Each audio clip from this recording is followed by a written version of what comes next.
দ্বিতীয় পর্ব, অধ্যায় ১।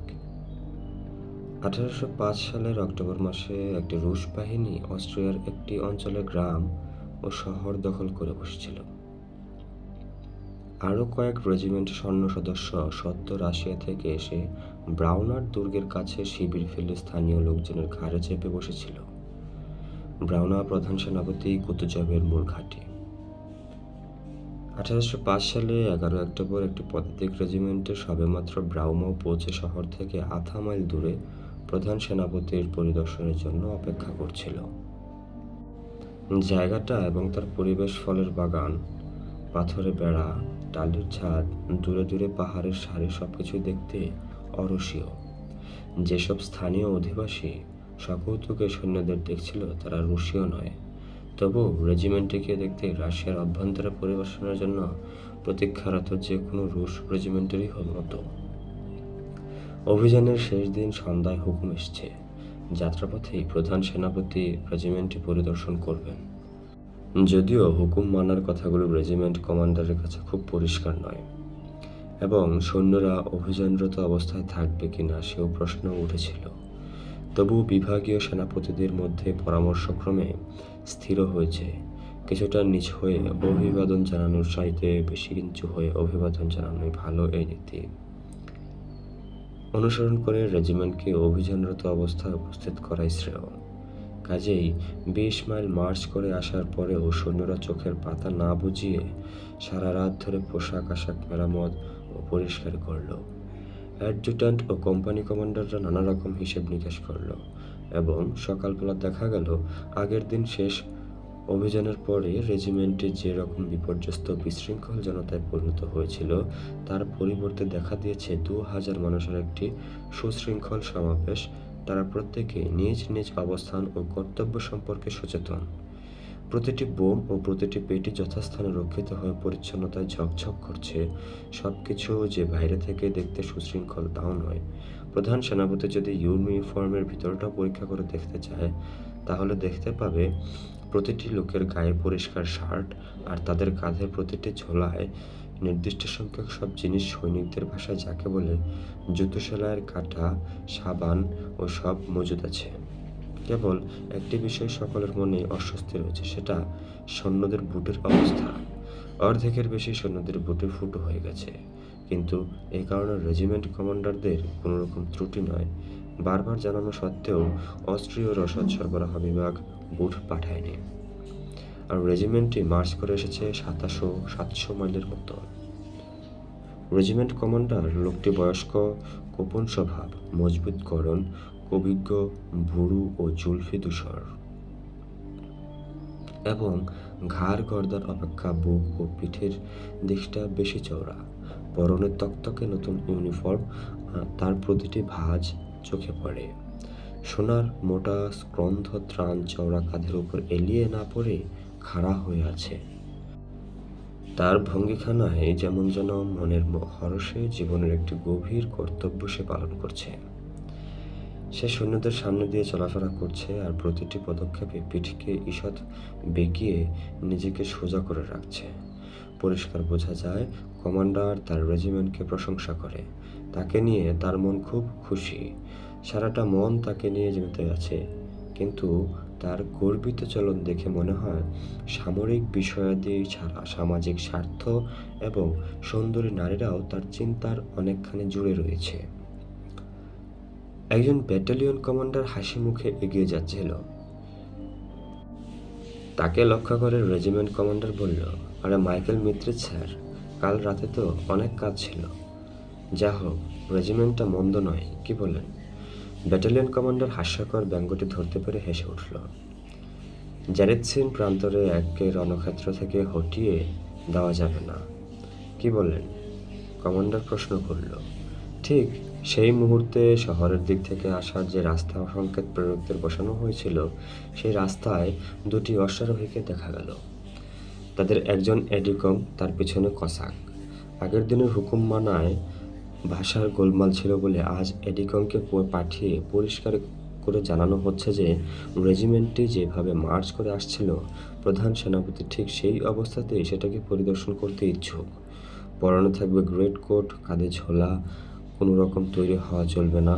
আগের দিন হাফ ক্রিস করাতের জৈনক সদস্য ভিয়েনা থেকে এসে কুতুজোভের কাছে প্রস্তাব ও দাবি রেখেছে সে যেন আর্চডিউক ফার্ডিনান্ড ও ম্যাকের বাহিনীর সঙ্গে যোগ দেয়, আর কুতুজোভ এই যোগ দেওয়াটাকে যুক্তিযুক্ত বিবেচনা না করায় অন্যান্য যুক্তির সঙ্গে এটাও স্থির করেছে যে রাশিয়া থেকে আসতে এই সৈন্যদের অবস্থা যে কতদূর শোচনীয় হয়েছে সেটাও অস্ট্রীয় সেনাপতিকে দেখিয়ে দেওয়া হোক।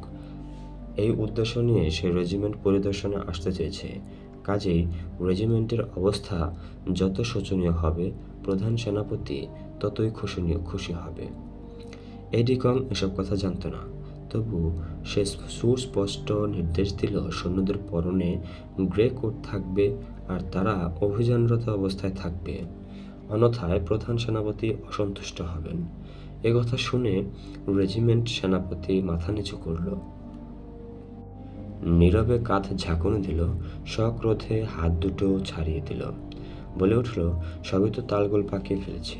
তিরস্কারের সুরে ব্যাটালিয়ন কমান্ডারকে বলল, এখন বুঝুন, আমি বলিনি মাইকেল মিত্রি যে অভিযানরত অবস্থা মানে গায়ে গ্রেকোট থাকবে। কয়েক পা এগিয়ে আবার বলল, হা ঈশ্বর। তারপর হুকুমে অভ্যস্ত ভঙ্গিতে হাঁক দিল, কোম্পানি কমান্ডারগণ, সার্জেন্ট মেজরগণ, কতক্ষণে তিনি এখানে পৌঁছাবেন? সসম্মানে সে এডি কংকে জিজ্ঞেস করল। তা বলা যায় 1 ঘন্টার মধ্যেই। পোশাক বদলাবার সময় পাবো তো? আমি জানি না জেনারেল। রেজিমেন্ট কমান্ডার স্বয়ং সৈনিকদের কাছে গিয়ে প্রত্যেককে গ্রে কোট পরে নিতে বলল। কোম্পানি কমান্ডাররা তাদের সৈন্যদের কাছে ছুটল, সার্জেন্ট মেজররা হইচই শুরু করে দিল। গ্রে কোটগুলোর অবস্থা মোটেই ভালো ছিল না, আর সঙ্গে সঙ্গে সেনাদলের মধ্যে যে শৃঙ্খলা ও নীরবতা ছিল তার জায়গায় দেখা দিল ছোটাছুটি আর কলরব। সৈন্যরা চারদিকে ছোটাছুটি শুরু করলো, কাঁধে ঝাঁকুনি দিয়ে মাথার উপর দিয়ে পট্টি গলিয়ে থলে তুলে নিল, ওভারকোটের পট্টি খুলে নিয়ে হাতে তুলে পট্টির আস্তিন পড়তে লাগলো। আধা ঘন্টার মধ্যে আবার সব ঠিকঠাক হয়ে গেল। রেজিমেন্ট কমান্ডার ঝুঁকে পা ফেলে সেনাদলের সামনে হাঁটতে হাঁটতে দূর থেকে সব কিছু দেখে নিল। এটা কি হয়েছে এটা? চিৎকার করে উঠে সে দাঁড়িয়ে পড়ল। 3য় কোম্পানির কমান্ডার। সেনাপতি 3য় কোম্পানির কমান্ডারকে চাইছেন। কমান্ডার দেখা করুন সেনাপতির সঙ্গে। 3য় কোম্পানি দেখা করুন কমান্ডারের সঙ্গে। কথাগুলো সেনাদলের মারফত পাঠানো হলো, আর অ্যাডজুট্যান্ট নিখোঁজ অফিসারকে খুঁজতে চলল। কথাগুলো যথাস্থানে পৌঁছাবার পর নিখোঁজ অফিসারটি তার কোম্পানির পেছন থেকে বেরিয়ে এলো। লোকটি মাঝ বয়সী, দৌড়ানো অভ্যাস নেই, তবু হোঁচট খেতে খেতে হাস্যকরভাবে সেনাপতির দিকে ছুটতে লাগলো। স্কুলের ছেলেকে না শেখা পড়া বলতে বললে তার মুখের যেরকম ভাব হয় সেই ভাব ফুটে উঠেছে ক্যাপ্টেনটির মুখে। নাকের উপর দাগ পড়েছে, অতিরিক্ত মদ্যপানের ফলে নাকটা লাল হয়ে উঠেছে, মুখটা বেঁকে বেঁকে যাচ্ছে। কাছাকাছি এসে আস্তে পা ফেলে হাঁপাতে হাঁপাতে এসে উপস্থিত হলে সেনাপতি মাথা থেকে পা পর্যন্ত ক্যাপ্টেনকে দেখতে লাগলো। আপনি তো অচিরেই আপনার সৈন্যদের পেটিকোট পরাবেন দেখছি, এসব কি? 3য় কোম্পানির নীল কাপড়ে গ্রে কোট পরা একটি সৈনিককে দেখিয়ে চোয়াল বের করে রেজিমেন্ট কমান্ডার চিৎকার করে বলল, কোথায় গিয়েছিলেন আপনি? প্রধান সেনাপতি আসবার কথা, আর আপনি নিজের জায়গা ছেড়ে চলে গেছেন? হ্যাঁ, প্যারেডের সৈন্যদের কিভাবে ফ্যান্সি কোটে সাজাতে হয় আপনাকে শিখিয়ে দেব? হ্যাঁ? আপনি কমান্ডার ঊর্ধ্বতন কর্মচারীর দিকে দৃষ্টি স্থির রেখে দুটো আঙুল টুপিটাকে এমনভাবে চাপতে লাগলো যেন সেই চাপের উপরেই তার রক্ষা পাবার এমনকি একমাত্র আশা নির্ভর করছে। কি হলো, কথা বলছেন না কেন? হাঙ্গেরীয় পোশাক পরা লোকটাকে কোথা থেকে ছুটালেন? গম্ভীর বিদ্রূপের সুরে কমান্ডার বলল, ইউর এক্সেলেন্সি। ইউর এক্সেলেন্সি কি? ইউর এক্সেলেন্সি ব্যাপারটা কি? কেউ জানে না। ক্যাপ্টেন নরম গলায় বলল, ইউর এক্সেলেন্সি, এই অফিসার দলখফকে সাধারণ সৈনিকের পদে নামিয়ে দেওয়া হয়েছে। আচ্ছা, তাকে নামিয়ে দেওয়া হয়েছে কি ফিল্ড মার্শালের পদে, নাকি একজন সৈনিকের পদে? সৈনিক হলে তো অন্য সকলের মতোই নিয়ম মাফিক ইউনিফর্মে তো তার পরা উচিত। ইউর এক্সেলেন্সি, মার্চের সময় সে অনুমতি তো আপনি নিজেই দিয়েছিলেন। অনুমতি দিয়েছিলাম? অনুমতি? আপনার মতো যুবকদের মতো কথাই বটে। একটু নরম হয়ে রেজিমেন্ট কমান্ডার বলল, অনুমতিই বটে। একজন কি বলল আর আপনিও কি বলেন? অধিকতর বিরক্ত হয়ে সে বলে উঠল, মিনতি করে বলছি, আপনার সৈন্যদের একটু ভালোভাবে পোশাক পরাবেন। অ্যাডজুট্যান্টকে দেখাবার জন্য মুখ ঘুরিয়ে কমান্ডার সেই দিকে পা চালিয়ে দিল। এতটা রাগ দেখাতে পেরে সে নিজেই বেশ খুশি হয়েছে। আরও রাগ দেখাবার একটা অজুহাত পাবার জন্য সে সৈন্যদলের পাশে পাশে হাঁটতে লাগলো। ব্যাচটা অপরিষ্কার থাকার জন্য একজন অফিসারকে এবং লাইনটা সোজা না থাকার জন্য অপর একজন বকুনি দিয়ে সে তৃতীয় কোম্পানির কাছে গিয়ে হাজির হলো। নীল ধূসর ইউনিফর্ম পরা দখলবের কাছ থেকে 5টি সৈন্যের আগে পৌঁছেই যন্ত্রণাকাতর গলায় কমান্ডার চেঁচিয়ে উঠল, কে মনোভাব দাঁড়িয়ে আছে? তোমার পা কোথায়? পরিষ্কার উদ্ধত দুটি চোখ সোজা সেনাপতির মুখের উপর গিয়ে দলখফ ধীরে ধীরে তার বাঁকা হাঁটুকে সোজা করলো। নীল কোট কেন? ওটা খুলে ফেলো। সার্জেন্ট মেজর, ওর কোটটা পাল্টে দিন। রাশ কথাটা সে শেষ করলো না। সেনাপতি হুকুম মানতে আমি বাধ্য, কিন্তু অপমান। দলখফ তাড়াতাড়ি তাকে বাধা দিয়ে বলল, কোনো কথা নয়, কোনো কথা নয়, কোনো কথা নয়। অপমান সহ্য করতে পারত নই। ঝাঁঝালো উচ্চগ্রামের দলখফ তার কথাটা শেষ করল। সেনাপতি ও সৈনিকের চোখে চোখ পড়ল। সেনাপতি চুপ করে গেল। রেগে আটো গলাবন্ধটাকে টেনে নামিয়ে দিল। মুখ ঘুরিয়ে চলে যেতে যেতে বলল, তোমাকে অনুরোধ করে বলছি, কোটটা বদলে ফেলো। অধ্যায় 2।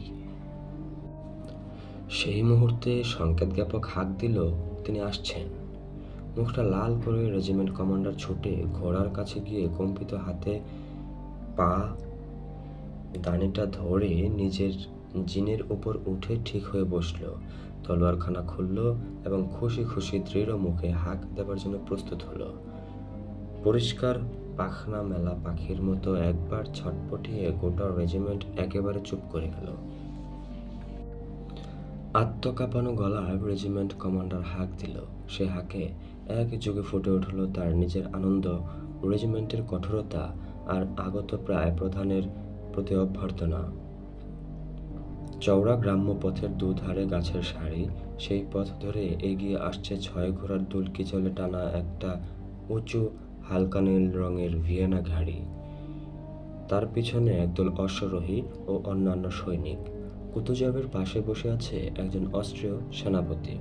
রুশদের কালো ইউনিফর্মের মধ্যে তার সাদা ইউনিফর্মটা অদ্ভুত দেখাচ্ছে।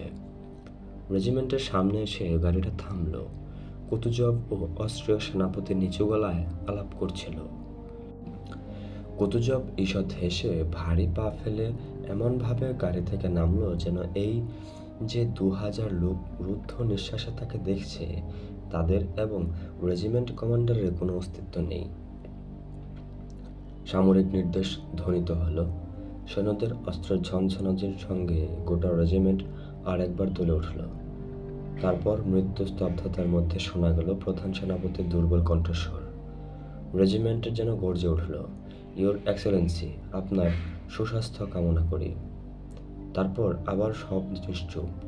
রেজিমেন্ট চলতে শুরু করলো। কুতুজব তখন নিশ্চল দাঁড়িয়ে। তারপর সাদা ইউনিফর্মধারী সেনাপতিকে দেখে সঙ্গে নিয়ে সে ছদল বলে সৈন্যদের মাঝখান দিয়ে হাঁটতে লাগলো। রেজিমেন্ট কমান্ডার যেভাবে চাটুকারের মতো এগিয়ে গিয়ে প্রধান সেনাপতিকে অভিবাদন জানালো ও 2 চোখ মিলে তাকে যেন গিলতে লাগলো, যেভাবে ঝুঁকে ঝুঁকে টলতে টলতে এগিয়ে গেল, প্রধান সেনাপতি প্রতিটি কথা ও ভঙ্গির সঙ্গে যেভাবে ছুটে সামনে গেল, তা থেকে বোঝা গেল যে কমান্ডার হিসেবে তার কর্তব্যের চাইতেও একজন অধীনস্থ কর্মচারীর মতোই অতি উৎসাহে সে কাজগুলি করছে। রেজিমেন্ট কমান্ডারের কঠোরতা ও প্রগাঢ় মনোযোগকে ধন্যবাদ। সেই সময়ে অন্য যেসব রেজিমেন্ট ব্রাউনতে পৌঁছেছিল তাদের তুলনায় এই রেজিমেন্টের অবস্থা ছিল চমৎকার। অসুস্থ ও পিছিয়ে পড়া সৈন্যদের ছিল মাত্র 217 জন। একমাত্র বুট ছাড়া আর সবকিছু ঠিকঠাক অবস্থায় ছিল। কুতুজব সৈন্যদের ভেতর দিয়ে হেঁটে চলল। কখনো তুরস্কের যুদ্ধে পূর্ব পরিচিত অফিসারদের সঙ্গে 2-4টি বন্ধুত্বপূর্ণ কথা বলল, কখনো বা কথা বলল সৈনিকদের সঙ্গে। তাদের বুটের দিকে তাকিয়ে বার কয়েক দুঃখিতভাবে মাথা নাড়ল। মুখের এমন ভাব করে সেদিকে অস্ট্রীয় সেনাপতির দৃষ্টি আকর্ষণ করলো, যেন বলতে চাইল সে কাউকেই দোষ দিচ্ছে না, আবার এই শোচনীয় অবস্থাটা লক্ষ্য না করেও পারছে না। পাছে তার রেজিমেন্ট সম্পর্কে একটি কথাও তার কানকে এড়িয়ে যায়। এই ভয়ে সেরূপ প্রতিটি ক্ষেত্রে রেজিমেন্ট কমান্ডার ছুটে সামনে এগিয়ে যাচ্ছে। কুতুজবের প্রতিটি কথা সোজাতে শোনা যায়, ততটা দূরত্বে বজায় রেখে দলের প্রায় 20 জনদর তার সঙ্গে সঙ্গে চলল। প্রধান সেনাপতি সবচাইতে কাছাকাছি চলছে একজন সুদর্শন অ্যাডজুট্যান্ট, সে প্রিন্স ভলকনস্কি। তারপরে রয়েছে তার বন্ধু নেসভেৎস্কি, লম্বা একজন স্টাফ অফিসার, খুব শক্ত সমর্থ, সবসময় হাসি ভরা সুন্দর মুখ আর ভেজা ভেজা চোখ। তার পাশেই হেঁটে চলেছে একজন কালো কালো হুজার অফিসার। লোকটির ভাবভঙ্গি দেখে নেসভেৎস্কি হাসি সামলাতে পারছে না। হুজারের মুখটা গম্ভীর, হাসি নেই, স্থির দৃষ্টিতে ভাবে কোনো পরিবর্তন নেই। রেজিমেন্ট কমান্ডারের পিঠের দিকে তাকিয়ে সে অনবরত তার চলাফেরার নকল করে চলেছে। কমান্ডার যতবার ছুটে গিয়ে সামনে ঝুঁকেছে, ততবারই হুজারটি অবিকল সেইভাবে ছুটে গিয়ে ঝুঁকে দাঁড়াচ্ছে। নেসভেৎস্কি হাসছে আর অন্যদের খোঁচা মেরে ভাড়ামিটা দেখাচ্ছে। কুতুজভ ধীরে ধীরে আলস্য ভরে হেঁটে চলেছে। তাদের প্রধানকে দেখবার জন্য হাজার হাজার চোখ যেন কোটর থেকে ছিটকে বেরিয়ে আসছে। তৃতীয় কোম্পানির কাছে পৌঁছে সে হঠাৎ দাঁড়িয়ে পড়ল। দলের লোকেরা এটা আশা, তাই তারা আপনা থেকে তার অনেকটা কাছে এসে পড়ল। নীল গ্রেট কোটের জন্য তাকে তিরস্কার করা হয়েছিল, সেই লাল নাক ক্যাপ্টেনকে চিনতে পেরে সে বলল, আরো তিমখিন। রেজিমেন্ট কমান্ডার তখন তিরস্কার করছিল, তখন তিমখিন যতটা টান টান হয়ে দাঁড়িয়েছিল তার চাইতে টান টান হওয়া কোনো মানুষের পক্ষে সম্ভব নয় বলে মনে হয়েছিল। কিন্তু এখন প্রধান সেনাপতি যখন তার সঙ্গে কথা বলল, তখন সে এত বেশি টান টান হলো যাতে মনে হলো যে প্রধান সেনাপতি কথা চালিয়ে গেলে সে আর তাল রাখতে পারত না। কুতুজবের ব্যাপারটাও বুঝতে পেরে এবং তার ভালো ছাড়া মন্দ চায় না বলে তাড়াতাড়ি সেখান থেকে সরে গেল। তার ক্ষতচিহ্নিত ফোলা মুখ একটু হাসি খেলে গেল। সে বলল, আরেকটি ইসমাইলের যুদ্ধ, একটি সাহসী অফিসার, আপনি কি ওকে নিয়ে সন্তুষ্ট? সে রেজিমেন্ট কমান্ডারকে জিজ্ঞেস করল। হুজার অফিসার যে পেছন থেকে তাকে আয়নার মতো নকল করছে সেটা না বুঝতে পেরে রেজিমেন্ট কমান্ডার সামনে এগিয়ে গিয়ে জবাব দিল, অত্যন্ত সন্তুষ্ট ইয়োর এক্সেলেন্সি। চলে যেতে যেতে কুতুজব হেসে বলল, আমাদের সকলের ত্রুটি বিচ্যুতি আছেই। একসময়ে ব্যাক্স এর প্রতি ওর বিশেষ টান ছিল। ব্যাক্স মানে রোমের সুরা দেবতা। রেজিমেন্ট কমান্ডারের ভয় হলো এ দোষে সেও তো দোষী, তাই কোনো জবাব দিল না। ঠিক সেই সময়েই হুজারটি লাল নাক ক্যাপ্টেনের মুখ ও পেটের দিকে লক্ষ্য করে তার ভাবভঙ্গির এমন অবিকল নকল করতে লাগলো যে নেসভেৎস্কি না হেসে পারল না। কুতুজভ ঘুরে দাঁড়ালো। নিজের মুখের উপর অফিসারটির সম্পূর্ণ দখল ছিল, তাই কুতুজভ মুখ ফেরাবার আগেই সে একবার মাত্র ভেঙচি কেটে মুখে একটা গম্ভীর, শ্রদ্ধাশীল ও সরল ভাব জাগিয়ে তুলতে পারল। তৃতীয় কোম্পানিটি শেষ। যেন কোনো কিছু মনে করতে চেষ্টা করছে এমনইভাবে কুতুজভ চুপ করে ভাবতে লাগলো। প্রিন্স আন্দ্রু দলের ভিতর থেকে কয়েক পা এগিয়ে গিয়ে ফরাসিতে আসতে বলল, অফিসার দলখভের কথা আপনাকে স্মরণ করে দিতে বলেছিলেন। এই রেজিমেন্টে সেই লোকটির পদানুভূতি ঘটানো হয়েছে। দলখভ কোথায়?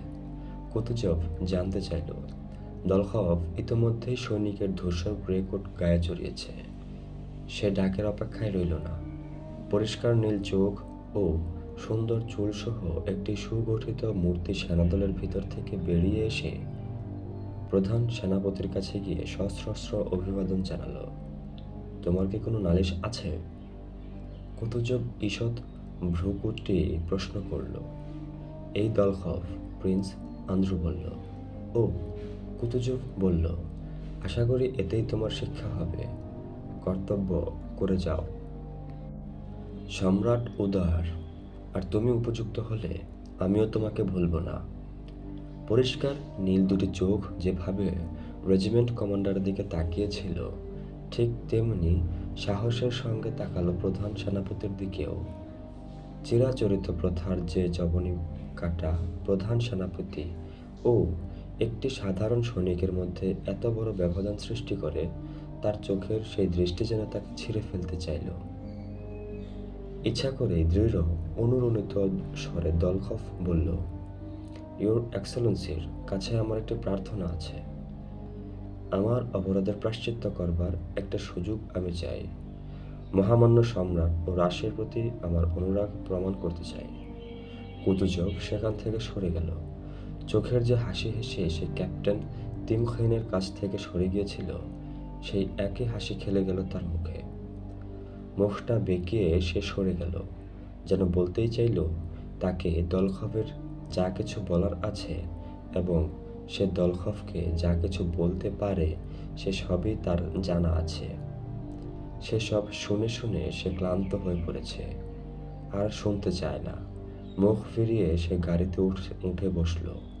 রেজিমেন্ট নানা দলে ভাগ হয়ে ব্রাউনওয়ের কঠিন নিকটবর্তী যার যার নির্দিষ্ট বাসাবাড়িতে চলে গেল।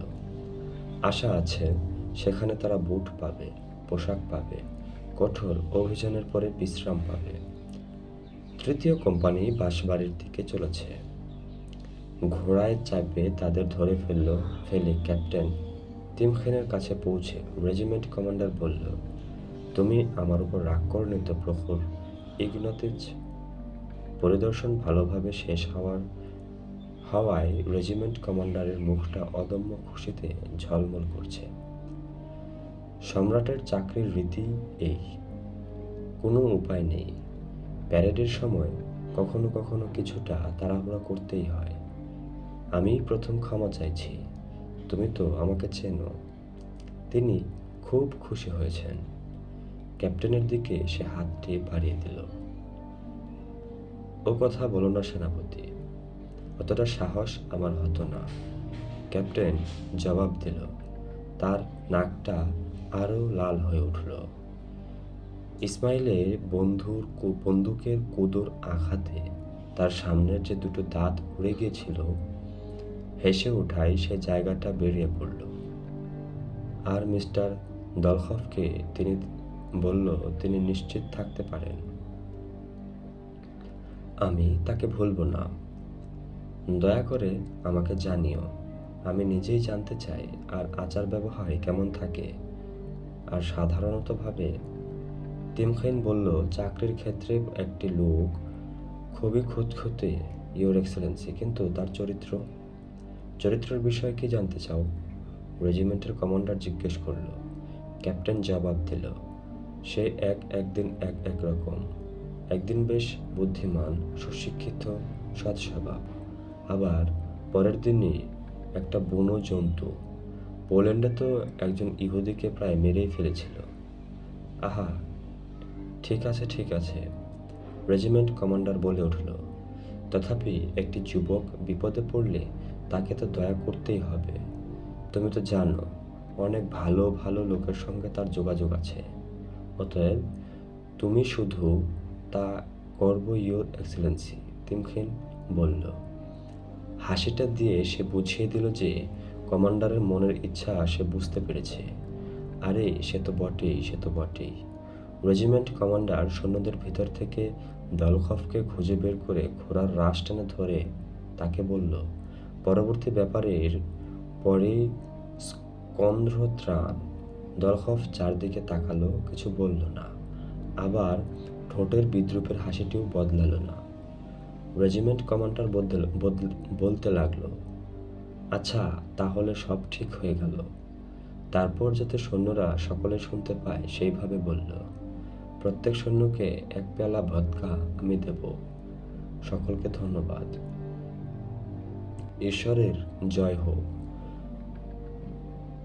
ঘোড়া ছুটিয়ে সে কোম্পানিকে পার হয়ে সে পরেরটাকে ধরল।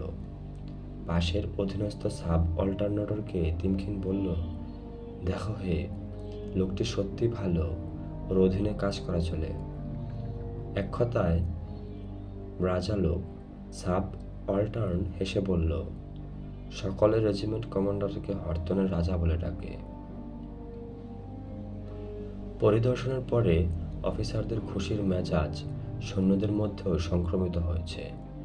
সৈন্যরা মনের আনন্দে এগিয়ে চলল। অথচ তারা বলেছিল, কুতুজবের এক চোখ কানা, তাই তো একেবারে কানা। না বন্ধু, তার চোখ তোমার চাইতে অনেক বেশি তীক্ষ্ণ। বুট পায়ের পরি, সব তার নজরে পড়ে। তিনি যখন আমার পায়ের দিকে তাকালেন বন্ধু, আরে ধরেই ফেললেন যে আমি। আর তার সঙ্গী অপর লোকটি, সেই অস্ত্রীয় ভদ্রলোক। দেখলেই মনে হয় যেন খড়ির গুঁড়োর মাখানো, একেবারে ময়দার মতো সাদা। আমার মনে হয় লোকে যেমন বন্দুক পালিশ করে, তেমনি তাকেও ঠেসে পালিশ করে। আমি বলি, ফেডারেশন। তিনি কি বললেন, যুদ্ধ কখনো কখনো শুরু হবে? তুমি তো কাছেই ছিলে। সকলেই বলছে বোনাপার্ত স্বয়ং ব্রাউনতে ছিল। বোনাপার্ত স্বয়ং? ওই বোকার কথা তুমি শুনছ? তিনি তো কিছুই জানেন না। এখন প্রাশিয়া যুদ্ধ নেমেছে। অস্ট্রিয়া তাদের ঘায়েল করেছে। তারা ঘায়েল হলে তবে বোনাপার্তের সঙ্গে যুদ্ধ শুরু হবে। আর তিনি বলেছেন বোনাপার্ত ব্রাউনতে হাজির। বোঝা যাচ্ছে তুমিও মুখোমুখো। আরো ভালো করে শোনা উচিত ছিল। এই তদারককারী লোকগুলো কি শয়তান? দেখো, পঞ্চম কোম্পানিটি এর মধ্যেই গ্রামের মধ্যে ঢুকে পড়েছে। আমরা বাসাবাড়িতে পৌঁছাবার আগেই ওদের সব রান্নাবান্না শেষ হয়ে যাবে। তুমি শয়তান। একটা বিস্কুট তো দাও। কালকে আমাকে তামাকও দিয়েছিলে। এরকমই হয় বন্ধু। ঠিক আছে, এই নাও। এখানেই তো থামলে পারতো, নইলে তো না খেয়ে আরো 4 মাইল ছুটতে হবে।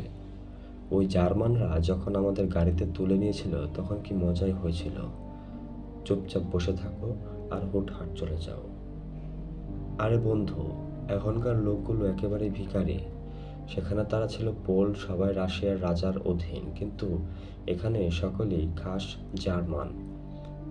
ক্যাপ্টেনের হুকুম শোনা গেল, গায়করা সামনে এসো। অমনি বিভিন্ন দল থেকে প্রায় 20 জন সামনে এগিয়ে গেল। তাদের নেতা একজন ভেড়িবাদক। গায়কদের দিকে মুখ করে সবেগে হাত নেড়ে সে একটা লম্বা সৈনিক সঙ্গীত শুরু করে দিল। গানের শুরুতে সকাল হলো, সূর্য উঠল, আর শেষে এবার ভাই হো, চলো গৌরবের পথে। সামনে মোদের আছে ফাদার কামেনস্কি।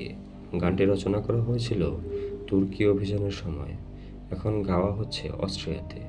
পরিবর্তনের মধ্যে শুধু ফাদার কমিউনিস্টের জায়গায় বসানো হয়েছে ফাদার কুতুজব। শেষের কথাগুলি একসঙ্গে ছুড়ে দিয়ে এবং যে কোনো কিছু মাটিতে ছুড়ে দিচ্ছে এমনভাবে হাতটা দুলিয়ে ভেড়িবাদক কড়া চোখে গায়কদের দিকে চোখ গোল গোল করে তাকালো। যখন বুঝলো যে সকলে এক দৃষ্টিতে তার দিকে তাকিয়ে আছে, তখন সে হাত দুটিকে এমনভাবে তুলল যেন কোনো অদৃশ্য মূল্যবান জিনিসকে সযত্নে তুলছে। আর তারপরেই হঠাৎ সেটাকে নিচে ছুঁড়ে দিয়ে গান ধরল, কুঞ্জবন আমার কুঞ্জবন, আমার নতুন কুঞ্জবন। আরো 20 জন তাতে সুর মেলালো। আর মন্দিরা বাদকটি তার ভারী যন্ত্র নিয়ে ছুটে সকলের সামনে এগিয়ে গেল। আর এমনভাবে ঘাড় ঝাঁকি দিয়ে যন্ত্রটা ঘোরাতে লাগলো যেন কাউকে ভয় দেখাচ্ছে। সৈন্যরা 2 হাত দুলিয়ে তালে তালে পা ফেলে চলতে লাগলো। সৈন্যদের পিছনে চাকার শব্দ, স্প্রিংয়ের কাজ কাজ আর ঘোড়ার ঘুরের শব্দ শোনা যেতে লাগলো। কুতুজব ও তার দলবল শহরের পথ ধরল। প্রধান সেনাপতি ইশারা জানালো সেনারা আরামে মার্চ করে চলুক। গান শুনে ও সৈন্যদের নাচ ও মার্চ দেখে তারা সকলে সন্তোষ প্রকাশ করল। ডান দিকে দ্বিতীয় সারিতে একটি নীল চোখ সৈন্য সহজেই সকলের দৃষ্টি আকর্ষণ করল। সে দলখফ, গানের তালে তালে সুষম ভঙ্গিতে সে সদর্পে পা ফেলে চলেছে। আর যারা সৈন্যদের সঙ্গে পায়ে হেঁটে না এগিয়ে গাড়িতে চড়ে চলে যাচ্ছিল, তাদের সকলেই করুণার চোখে দেখছে। কুতুজবের দলের যে কর্নেট বাদক হুজার রেজিমেন্ট কমান্ডারকে নকল করেছিল, সে ঘোড়া নিয়ে পিছিয়ে এসে দলখফের কাছে হাজির হলো। হুজার কর্নেট বাদক জেরকভ একসময় পিটার্সবুর্গ দলখফের বাউন্ডুলে দলে ছিল। এর আগেও বিদেশে দলখফের সঙ্গে তার দেখা হয়েছে, কিন্তু তখন তাকে চিনতে পারাটা সে সমীচীন মনে করেনি। কিন্তু যেহেতু এখন কুতুজব স্বয়ং ভদ্রলোক সৈনিকটির সঙ্গে কথা বলেছে, তাই সেও পুরনো বন্ধুর মতোই তার সঙ্গে ডেকে কথা বলল। আরে ভাই, কেমন আছো? ঘোড়াটাকে আস্তে আস্তে হাঁটিয়ে নিয়ে সে বলল। দলখফ ঠান্ডা গলায় জবাব দিল, কেমন আছি? যেমন তুমি দেখছো। অফিসারদের সঙ্গে কেমন চালাচ্ছ? ঝেরকভ শুধালো। ভালো, সকলেই লোক ভালো। আর তুমি তাদের মধ্যে ঢুকে পড়লে কেমন করে? আমাকে নিয়ে নিল। এখন আমি কর্তব্যরত। দুজনে চুপ করে গেল। ডান হাতের চওড়া আস্তিনের ভিতর থেকে সে আকাশে উড়িয়ে দিল বাজ পাখিটাকে। এই গানের সুরে সৈন্যদের মনে শতই জাগছে সাহস ও প্রফুল্লতা। এই গানটি না থাকলে তাদের আলোচনা হয়তো অন্যরকম। একথা কি সত্যি যে অস্ট্রীয়রা পরাজিত হয়েছে? দলখফ শুধালো। একমাত্র শয়তানি জানে, ওরা তো তাই বলছে। গানের সঙ্গে তাল রেখে দলখফ সংক্ষেপে বলল, আমি খুশি।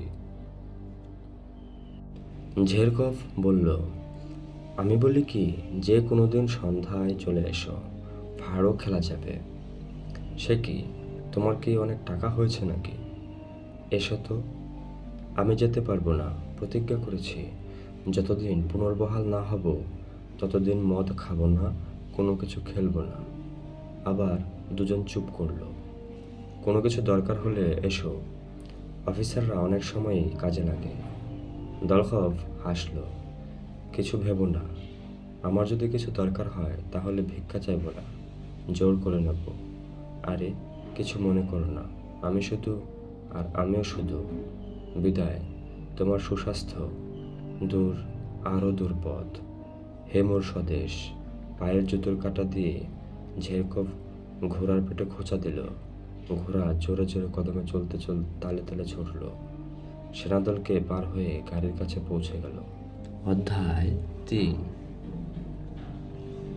সৈন্য পরিদর্শন থেকে ফিরে এসে কুতুজব অস্ট্রীয় সেনাপতিকে তার নিজের ঘরে নিয়ে গেল এবং অ্যাডজুট্যান্টকে ডেকে পৌঁছাবার পরে সৈন্যদের অবস্থা সংক্রান্ত কাগজপত্র ও অগ্রবর্তী বাহিনীর ভারপ্রাপ্ত পরিচালক আর্চডিউক ফার্দিনান্দের কাছ থেকে যেসব চিঠিপত্র এসেছে তাও চেয়ে পাঠালো। সেসব কাগজপত্র নিয়ে ঘরে ঢুকলো প্রিন্স আন্দ্রু বলকনস্কি। কুতুজব ও হসক্রিস্ট গোত্রাথের অস্ট্রীয় সদস্যটি একটা টেবিলের পাশে বসেছিল। টেবিলের উপর একটা পরিকল্পনা নকশা খোলা। বলকনস্কির দিকে তাকিয়ে কুতুজব বলল, ও, এই একটি শব্দের সাহায্যে অ্যাডজুট্যান্টকে অপেক্ষা করতে বলে সে ফরাসি ভাষায় আলাপ চালিয়ে যেতে লাগলো। অদ্ভুত উচ্চারণের চোস্ত ভাষায় সে বলল, আমি শুধু এটুকুই বলতে পারি, সেনাপতি, ব্যাপারটা যদি আমার ব্যক্তিগত ইচ্ছার উপর নির্ভর করত তাহলে হিজ ম্যাজিস্ট্রেট সম্রাট ফ্রান্সিসের মনোবাসনা অনেক আগেই পূর্ণ হতো। অনেক আগেই আমি আর্চডিউকের সঙ্গে যোগ দিতাম। আমার কথা বিশ্বাস করুন, সেনাবাহিনীর সর্বোচ্চ পরিচালনা ভার কোনো বিজ্ঞতর বা অধিকতর কুশলী সেনাপতির সেরকম সেনাপতি অস্ট্রিয়ায় অনেক আছেন। হাতে তুলে দিয়ে এই গুরুদায়িত্ব হতে অব্যাহতি পেলে ব্যক্তিগতভাবে আমি খুবই খুশি হতাম। কিন্তু পারিপার্শ্বিক অবস্থা অনেক সময় আমাদের চাইতে বেশি শক্তিশালী হয়ে থাকে, সেনাপতি। কুতুজব এমনভাবে হাসলো যেন বলতে চাইল, আমার কথা বিশ্বাস না করবার অধিকার তোমার অবশ্যই আছে। তাই তুমি বিশ্বাস করো আর না করো তাতে আমার কিছু যায় আসে না, কিন্তু সেই কথা বলবার কোনো কারণ তুমি পাওনি, আর সেটাই মোদ্দা কথা। অস্ট্রীয় সেনাপতিকে দেখে অসন্তুষ্ট মনে হলো। কিন্তু সে একই সুরে জবাব দেওয়া ছাড়া আর উপায় ছিল না। এমন উন্মা ও প্রতিবাদের সুরে সে কথা বলল, যা স্তুতিবাচক কথাগুলোর সঙ্গে মোটেই খাপ খায় না। সে বলল, বরং এ যুদ্ধে সম্মিলিত উদ্যোগ ইউর এক্সেলেন্সের যোগদানকে হিজ ম্যাজিস্ট্রি খুব মূল্য দিয়ে থাকেন। কিন্তু আমরা মনে করি বর্তমানের এই বিলম্বের ফলে রুশ বাহিনী ও তাদের সেনাপতি সেই জয়ের মালা থেকে বঞ্চিত হচ্ছেন। যুদ্ধে যে মালা লাভ করতেই তারা চিরকাল অভ্যস্ত, পূর্ব চিন্তিত এবং পঙ্গুক্তটি দিয়ে সে তার বক্তব্য শেষ করল। কুতুজব সে একই হাসি হেসে মাথা নিচু করল, বলল, কিন্তু এটাই আমার দৃঢ় বিশ্বাস, হিজ হাইনেস আর্চডিউক ফার্দিনান্দন অবশেষে সে চিঠিখানা লিখে আমাকে সম্মানিত করেছেন। সে চিঠিকে বিচার করে আমি আশা করি যে সেনাপতি ম্যাকের মতো একজন কুশলী নেতার পরিচালনায় অস্ট্রীয় বাহিনী ইতিমধ্যে চূড়ান্ত জয়লাভের অধিকারী হয়েছে এবং আমাদের সাহায্যে কোনো প্রয়োজনীয় তাদের আর নেই। সেনাপতি ভুরু কুঁচকালো। যদিও অস্ট্রিয়ার পরাজয়ের কোনো নির্দিষ্ট সংবাদ এখনও আসেনি, তবু চারদিকে যে সব প্রতিকূল গুজব ছড়িয়েছে তার সমর্থনসূচক কিছু কিছু ঘটনার কথা জানা গেছে। কাজেই অস্ট্রিয়ার জয়লাভের যে আশা কুতুজব প্রকাশ করলো সেটা অনেকটা ব্যঙ্গের মতোই শোনালো। কিন্তু কুতুজব সেই একইভাবে খোলাখুলি হাসতে লাগলো, যেন সে বলতে চায় এ কথা মনে করবার অধিকার তার আছে। বস্তুত ম্যাকের বাহিনীর কাছ থেকে সর্বশেষ যে চিঠিটা সে পেয়েছে তাতে একটা জয়লাভের কথা জানানো হয়েছে। আরও বলা হয়েছে যে রণকৌশলের দিক থেকে সে বাহিনীর অবস্থান বেশ অনুকূল। প্রিন্স আন্দ্রুর দিকে তাকিয়ে কুতুজব বলল, সে চিঠিটা দাও, দয়া করে এদিকে একটু দৃষ্টি দিন। মুখের কোণে ব্যঙ্গের হাসি ফুটিয়ে কুতুজব জার্মান ভাষায় লেখা আর্চ ডিউক ফার্দিনান্দের চিঠি নিম্নলিখিত অংশটুকু পড়তে লাগলো। শত্রুপক্ষ যদি লেজ অতিক্রম করে আসে তাহলে তাকে অতিক্রম করার পর পরাস্ত করবার জন্য প্রায় 70,000 সৈন্যের একটা গোটা বাহিনী আমরা সমাবেশ করেছি। তার উপরে যেহেতু উলম আমাদের দখলে, সেজন্য দানিউব নদীর উভয় তীরে উপর নিয়ন্ত্রণ রাখার সুবিধা আমরা অবশ্যই পাব। ফলে শত্রুপক্ষ যদি লেজ অতিক্রম না করে তাহলেও আমরা দানিউব পার হয়ে তাদের সরবরাহ ব্যবস্থার উপর ঝাঁপিয়ে পড়তে পারব, আরও ভাটিয়ে গিয়ে পুনরায় নদী পার হতে পারব এবং শত্রুপক্ষ যদি সর্বশক্তি নিয়ে আমাদের বিশ্বস্ত মিত্রপক্ষকে আক্রমণ করতে চেষ্টা করে তবে তাদের বাসনাকেও বানচাল করে দিতে পারব। সুতরাং রুশ সাম্রাজ্য বাহিনী যতদিন সম্পূর্ণ সুসজ্জিত হয়ে না উঠে ততদিন আমরা গভীর আত্মপ্রত্যয়ের জন্য অপেক্ষা করব, আর সেই মুহূর্তটি এলেই আমরা নিজেদের সঙ্গে সহযোগিতা শত্রুপক্ষের যথাযথিত ভাগ্য নির্ধারণের আয়োজন করব। অনুচ্ছেদটি পড়া শেষ করে একটা গভীর দীর্ঘশ্বাস ফেলে কুতুজব মনোযোগ সহকারে হক্রি গসরাথের সদস্যটির দিকে তাকালো। অস্ট্রীয় সেনাপতিটি এসব ঠাট্টা বিদ্রুপের ধার ধারে না। সোজা কাজের কথায় যেতে সে বলল, কিন্তু ইয়োর এক্সেলেন্সি, এই শুভ বচনটি তো আপনি জানেন। সর্বদাই খারাপ অবস্থার জন্য প্রস্তুত থাকা ভালো। আপনা থেকেই সে একবার এডি কং এর দিকে তাকালো। কুতুজব তাকে বাধা দিয়ে বলল, মাফ করবেন সেনাপতি। তারপর প্রিন্স আন্দ্রুর দিকে তাকিয়ে বলল, দেখো হে কসলাভস্কের কাছ থেকে আমাদের স্কাউটদের সব রিপোর্ট নিয়ে এসো। এই দুটো কাউন্ট নোস্তাদের চিঠি, এটা হিজ হাইনেস আর্চডিউক ফার্দিনান্দের চিঠি, আর এগুলিও নাও। এই সবগুলি পড়ে অস্ট্রিয়ার বাহিনী চলাচলের যেসব খবর আমরা পেয়েছি সেসব সমস্ত উল্লেখ করে ফরাসি একটা পরিষ্কার স্মারকলিপি তৈরি করে এবং সেটা হিজ এক্সেলেন্সকে দিয়ে দাও।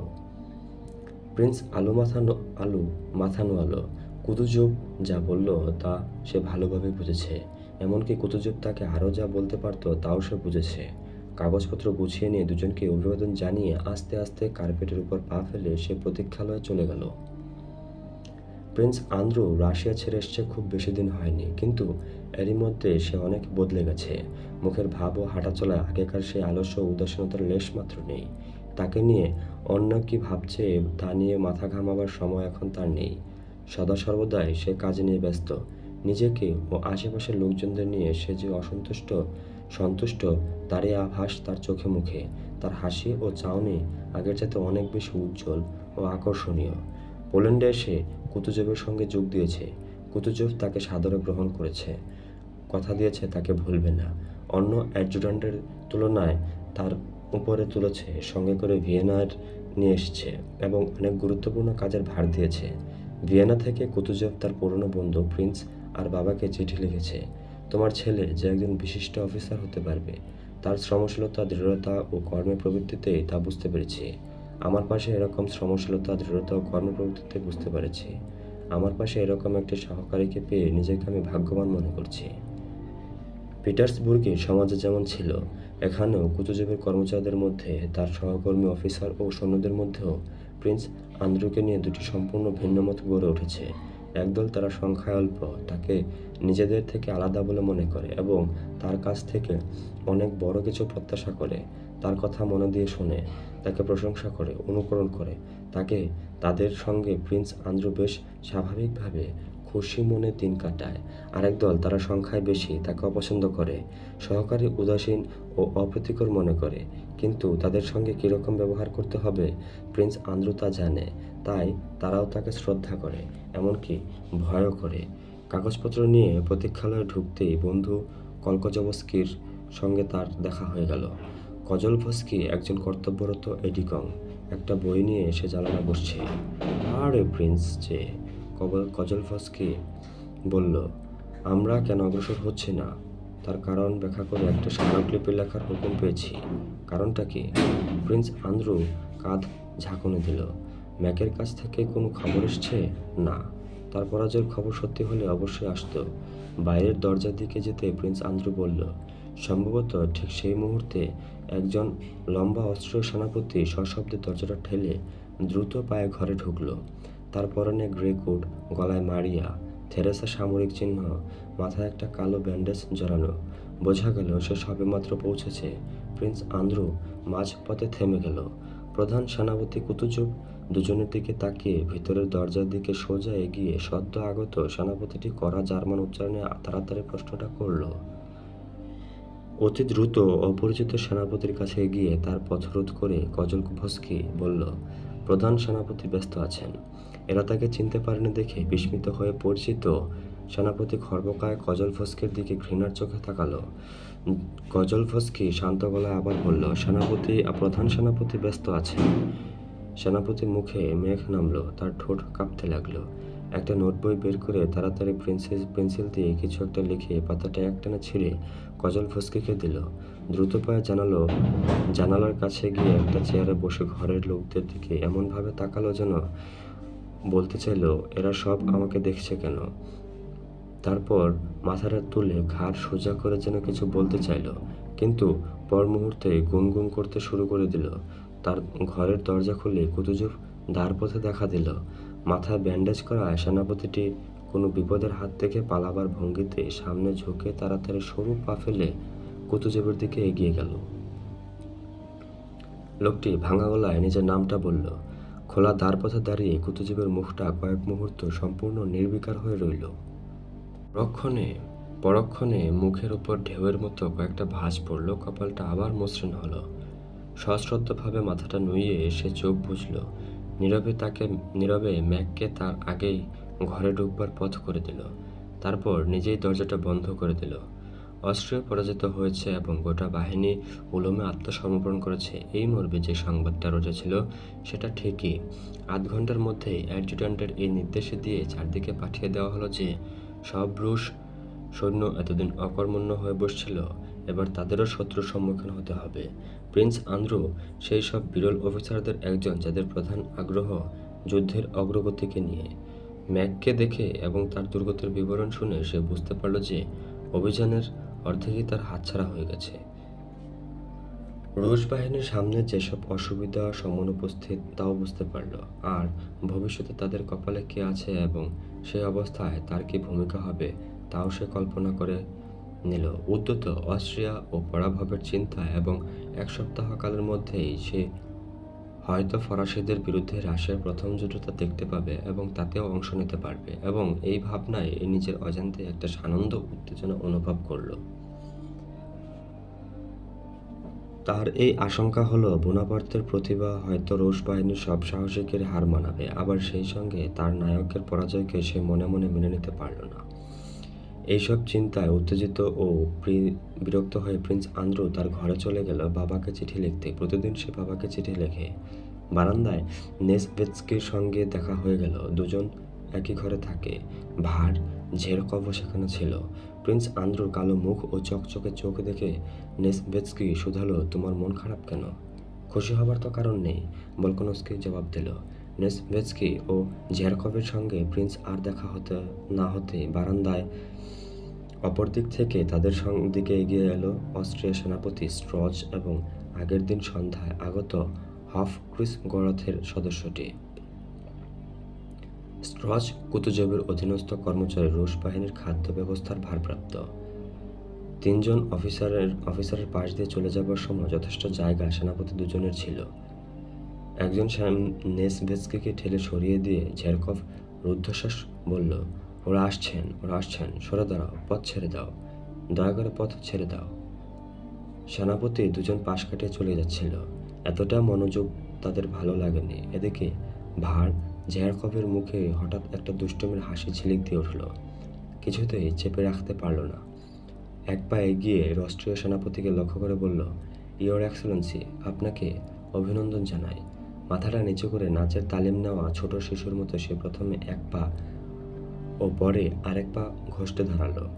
হফ ক্রিস গরথের সদস্যটি কড়া চোখে তার দিকে তাকালো, কিন্তু তার দুষ্টুমির হাসির গুরুত্ব লক্ষ্য করে মুহূর্তের জন্য ফিরে তাকালো। চোখ দুটো পাকিয়ে বুঝল সে যে শুনছে। আপনাকে অভিনন্দন জানাই, সেনাপতি ম্যাক এসেছেন, ভালোই আছেন, তবে এখানটা একটু ছেড়ে গেছেন। মাথাটা দেখিয়ে সে খুশির হাসি হাসল। সেনাপতি ভুরু কুঁচকে মুখ ঘুরিয়ে চলে গেল। কয়েক পা গিয়ে রেগে বলে উঠল, হায় ঈশ্বর, কি সরলতা! নেসভেৎস্কি হেসে প্রিন্স আলুকে জড়িয়ে ধরল, কিন্তু ভলকনস্কি মুখটাকে আরো কালো করে ক্রুদ্ধ দৃষ্টিতে তাকিয়ে ঠেলে দিয়ে ঝেরকভের দিকে মুখ ফেরালো। ম্যাকের আগমন, তার পরাজয়ের খবর আর রুশ বাহিনীর ভবিষ্যৎ চিন্তায় তার মনে যে বিরক্তির ভাব ফুটে উঠেছিল, ঝেরকভের বেতলায় ঠান্ডা সেটায় ক্রোধে ফেটে পড়ল। নিচের টোয়ালটা ঈষৎ কাঁপিয়ে সে কঠোর স্বরে বলে উঠল, তুমি যদি নিজেকে একটা ভাঁড় বানাতে চাও তো আমি সেটাকে আটকাতে পারি না, কিন্তু আমি তোমাকে সাবধান করে দিচ্ছি, আমার সামনে যদি ভড়ামি করার দুঃসাহস দেখাও তাহলে তো আমি তোমাকে দ্রব্য ব্যবহার শিখিয়ে দিব। ভলকনস্কির এতখানি রাগ দেখে নেসভেৎস্কি ও ঝেরকভ এতই অবাক হয়ে গেল যে তারা হা করে তার দিকে নীরবে তাকিয়ে রইল। ব্যাপারটা কি? আমি তো ওদের অভিনন্দন জানাচ্ছিলাম মাত্র। ঝেরকভ বলল, আমি তোমার সঙ্গে ইয়ার্কি করছি না, দয়া করে চুপ করো। ভলকনস্কি চিৎকার করে বলল। তারপর নেসভেৎস্কির হাত ধরে চলে গেল।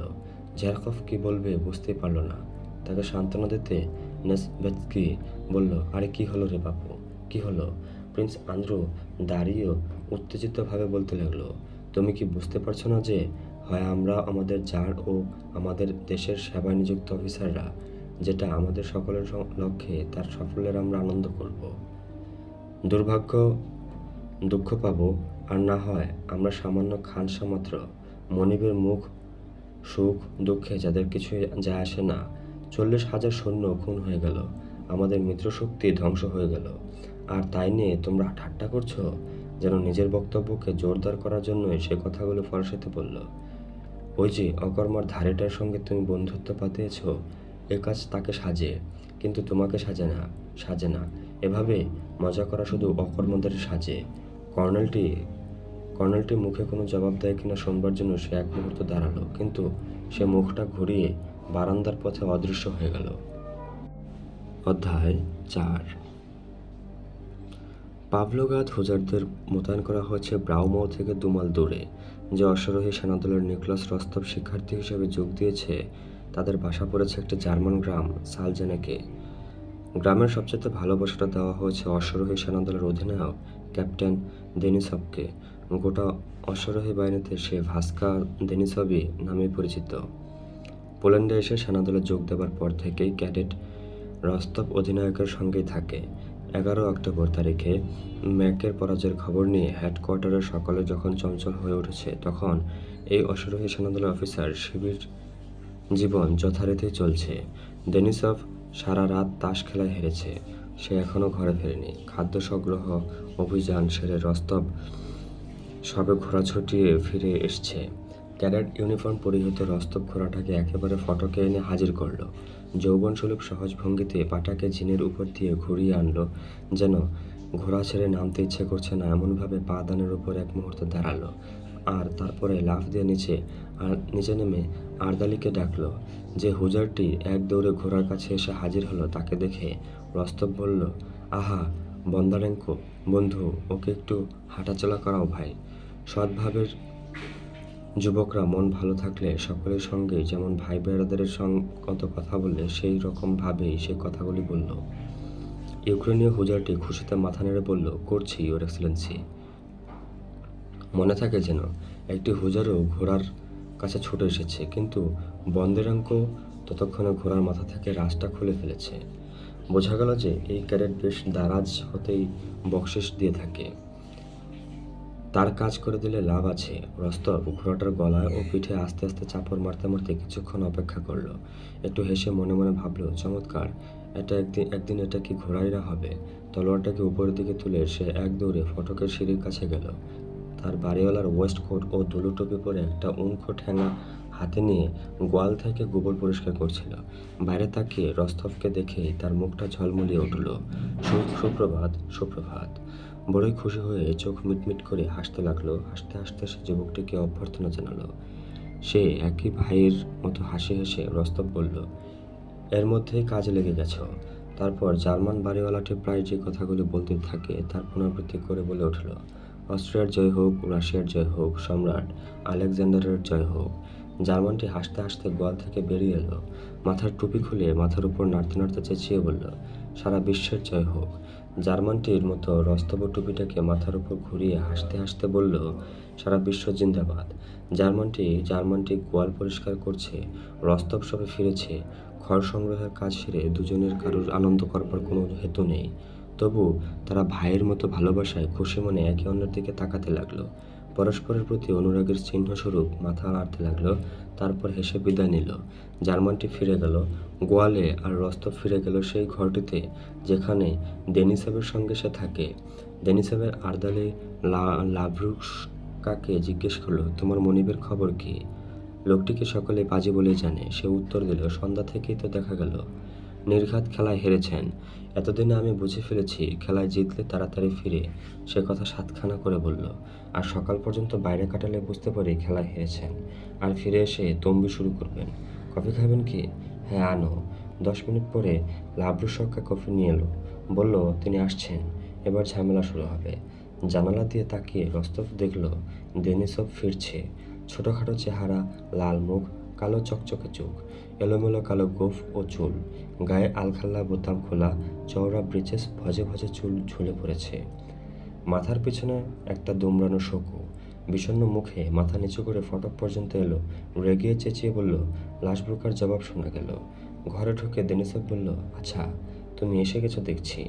রস্তব বলল, অনেকক্ষণ এসেছি, ঘর আনতে গিয়েছিলাম। ফ্রলিন মথেলডার সঙ্গে দেখা হলো। বটে, আর আমি এদিকে হেরে ভূত। বাবা, কাল তো বোকা গাধার মতো হেরেছে। কপাল খারাপ, কপাল খারাপ। তুমিও তো চলে এলে, আর অমনি শুরু হলো, চলতেই থাকলো। এই কোথায় রে চা? মুখ ফাঁক করে হেসে হেসে ছোট শক্ত দাঁত বের করে সে তার ঘন কালো জটলা বাঁধা চুলে আঙুল চালাতে লাগলো। কপালে ও সারা মুখে 2 হাত ঘষতে ঘষতে বলল, কেন যে মরতে ওই ধেরে ইঁদুরটার কাছে গিয়েছিলাম। একজন অফিসারের ডাক নাম ধেরে ইঁদুর। ভেবে দেখো, সে লোকটা আমাকে একটা কানা করেও জিততে দেয়নি। পাইপটা ধরিয়ে এনে দিল, সেটাকে মুঠের মধ্যে ধরে মেঝের উপর আঁচড়াতে শুরু করলো। আগুনের ফুলকি যত উঠতে থাকে সেও তত চেঁচাতে থাকে। জ্বলন্ত তামাকগুলো চারদিকে ছড়িয়ে দিল, পাইপটাকে ভেঙে ছুঁড়ে ফেলে দিল। তারপর কিছুক্ষণ চুপচাপ থেকে হঠাৎ খুশি হয়ে উঠে কালো চকচকে চোখ মেলে রসবের দিকে তাকালো। অন্তত কিছু মেয়ে মানুষ যদি এখানে থাকতো, কিন্তু শুধু মদ গেলা ছাড়া আর কিছু করার নেই। তাড়াতাড়ি লড়াইতে চলে যেতে পারলেও হতো। হেই, কে ওখানে? ভারী বুটের শব্দ ও পাদানের ইংঠাং আওয়াজ এবং একটি সহস্রব্দ কাশির শব্দ শুনে দরজার দিকে তাকিয়ে সে বলল, সেনাদলের কোয়ার্টার মাস্টার। লাভরুস্কা হেঁকে বলল। দেনিসেভের মুখটা আরও কুঁচকে উঠল। হতভাগা বিড়বিড় করে কথাটা বললে কিছু স্বর্ণমুদ্রা সহ থলিটা ছুড়ে দিল। রস্তব ভাই, এর মধ্যে কত আছে দেখে নিয়ে থলিটাকে বালিশের নিচে ঢুকাই দাও। কথা শেষ করে সে কোয়ার্টার মাস্টারের সঙ্গে দেখা করতে বেরিয়ে গেল। রস্তব থেলে ঝেড়ে নতুন ও পুরনো মুদ্রাগুলোকে আলাদা করে সাজিয়ে গুনতে শুরু করলো। ওহো, তেলিয়ানিন, কেমন আছো? কাল রাতে তো ওরা আমার পালক ছাড়িয়ে দিয়েছে। পাশের ঘর থেকে দেনিসেভের গলা শোনা গেল। কোথায়? সেই ধেড়ে দূর বাইকাতের কাছে। আমি জানতাম। একটি বাঁশির মতো সুরে জবাব শোনা গেল। আর পরক্ষণেই ওই একই সৈন্যদলের একজন ক্ষুদে অফিসার লেফটেন্যান্ট তেলিয়ানিনের ঘরে ঢুকল। থলেটাকে বালিশের নিচে গুজে দিয়ে রস্তব তার বাড়ানো ঠান্ডা হাতটা ধরে ঝাঁকুনি দিল। যে কারণেই হোক, এই অভিযানের ঠিক আগেই তেলিয়ানিনকে রক্ষী বাহিনী থেকে বদলি করা হয়েছে। রেজিমেন্টে তার ব্যবহার বেশ ভালোই, তবু তাকে কেউ পছন্দ করে না। বিশেষত রস্তব তাকে খুবই অপছন্দ করে এবং লোকটির প্রতি তার এই অকারণ বিরূপতাকে জয় করতে বা ঢেকে রাখতেও পারে না। এই যে তরুণ হুজার, আমার রূপটি কেমন চলছে? সে জিজ্ঞেস করল। তেলিয়ানের রূপ নামক একটা ঘোড়া রসবদের কাছে বিক্রি করেছিল। লেফটেন্যান্টের যার সঙ্গে কথা বলে কখনো সোজা মুখের দিকে তাকায় না, তার চোখে দুটো অনবরত এদিক ওদিক ঘুরতে থাকে। আজ সকালে তোমাকে ঘোড়ায় চাপতে দিয়েছি। সে আরও বলল, ঘোড়াটার জন্য রস্তব 700 রুবল দিয়েছিল, কিন্তু সেটার উচিত দাম তার অর্ধেক হওয়া উচিত নয়। তবুও সে জবাবে বলল, ও ঘোড়াটাকে ভালোই চলছে, বেশ ভালো ঘোড়া, তবে বাঁ দিকে সামনের পাটা একটু খুঁড়িয়ে চলতে শুরু করেছে। খুরটা ফেটে গেছে। ও কিছু না, কি করতে হবে আমি বলে দেব, কি ধরনের কাঁটা ব্যবহার করতে হবে তাও দেখিয়ে দেব। দয়া করে দিও। রস্তব বলল, নিশ্চয়ই দেব, নিশ্চয়ই দেব। এটা তো গোপন ব্যাপার কিছু নয়। অবশ্য ঘোড়াটার জন্য আমাকে ধন্যবাদ দিতেই হবে। তাহলে তো ঘোড়াটাকে নিয়ে আসতেই হয়। তেলিয়ানিনকে এড়াবার জন্য রস্তব বেরিয়ে গেল। বারান্দার দেনিসভ চৌকাঠের উপর বসেছিল। সে সামনের দাঁড়িয়ে কোয়ার্টার মাস্টার কি যেন বুঝিয়ে বলছিল। রস্তবকে দেখে দেনিসভ মুখটা বিকৃত করে ঘাড়ের উপর দিয়ে বুড়ো আঙুলটাকে বেঁকিয়ে যে ঘরে তেলিয়ানিন রয়েছে সেটা দেখিয়ে দিল। তার চোখ মুখে বিরক্তি ও অস্বস্তি ফুটে উঠল। কোয়ার্টার মাস্টারের সামনে বলে উঠল, ওই লোকটাকে আমি দেখতে পারি না। রস্তব কাঁধটা ঝাঁকুনি দিল, যেন বলতে চাইল, আমিও দেখতে পারি না, কিন্তু কি করা যাবে। ঘোড়া আনবার হুকুম করে সে আবার তেলিয়ানিনের কাছে ফিরে গেল। তেলিয়ানিন সেই একইভাবে নেতিয়ে বসে হোট সাদা হাত দুটো ঘষছে। ঘরে ঢুকতে রবের মনে হলো সত্যি কিছু লোক আছে যারা বড়ই বিরক্তিকর। উঠে দাঁড়িয়ে ইতস্তত তাকাতে তাকাতে তেলিয়ানিন বলল, ঘোড়াটাকে আনতে বলেছে তো? বলেছে। তা চলো আমরাই যাই। আমি শুধু কালকের নির্দেশনামার কথা দেনিসেভের কাছ থেকে জানতে এসেছিলাম। তুমি কি হুকুমটা পেয়েছো দেনিসভ? এখনো পাইনি, কিন্তু তুমি কোথায় চললে? এই যুবকটি ঘোড়ার পায়ে নাল লাগানো শিখিয়ে দিতে তেলিয়ানিন জবাব দিল। ফটক পেরিয়ে তারা আস্তাবলে ঢুকলো। খুঁড়ে এমন করে কাটা মারতে হয় সেটা বুঝিয়ে দিয়ে লেফটেন্যান্ট তার নিজের বাসায় চলে গেল। রস্তব ফিরে গিয়ে টেবিলের উপর এক বোতল ভদকা ও কিছুটা কাবাব দেখতে পেল। দেনিসভ সেখানে বসে এক কাগজে কলমে লিখে খসখস করে কি যেন লিখে চলেছে। গম্ভীরভাবে রস্তবের মুখের দিকে তাকিয়ে বলল, তাকে চিঠি লিখেছি। কলমটা হাতে নিয়ে কনুইয়ে ভর দিয়ে চিঠিটার বক্তব্যটা মুখেই রস্তবকে বলতে লাগলো। দেখো বন্ধু, যখন ভালোবাসা না থাকে তখন আমরাই ঘুমোই। আমরা তো মাটির সন্তান, কিন্তু লোকে তো প্রেমে পড়ে, ঈশ্বর হয়, সৃষ্টির প্রথম দিনের মতো পবিত্র হয়। আবার কে এলো? তাকে নরকে পাঠিয়ে দাও। আমি এখন ব্যস্ত আছি।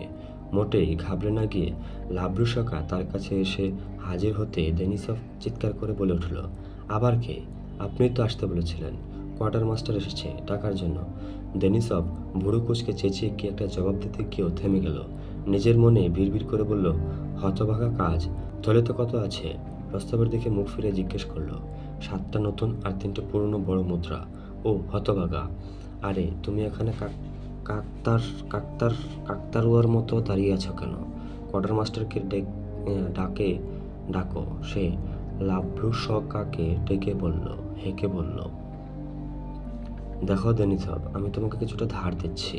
তুমি জানো আমার কিছু আছে। মুখ লাল করে রস্তব বলল, আপনজনের কাছ থেকে ধার করা আমি পছন্দ করি না, মোটেই পছন্দ করি না। দেনিসভ গজরাতে বলল, কিন্তু তুমি যদি বন্ধু মনে করো আমার কাছ থেকে টাকা না নাও, তাহলে আমিও অসন্তুষ্ট হব। সত্যি আমার টাকা আছে। রস্তব আবার বলল, না আমি বলছি না। বালিশের তলা থেকে থলেটা বের করতে দেনিসভ বিছানার কাছে গেল। কোথায় রেখেছে রস্তব? নিচের বালিশের তলায়। দেনিসভ দুটো বালিশেই মেঝেতে ছুঁড়ে ফেলে দিল। থলেটা নেই। এত অলৌকিক ব্যাপার। দাঁড়াও, তুমি ফেলে দাও না তো। একটা একটা করে বালিশ দুটো তুলতে ঝাড়তে ঝাড়তে রস্তব বলল। ল্যাপটা তুলে ঝাড়লো, সেখানেও থলি নেই। তাই তো ভাই, তাহলে কি আমারই ভুল?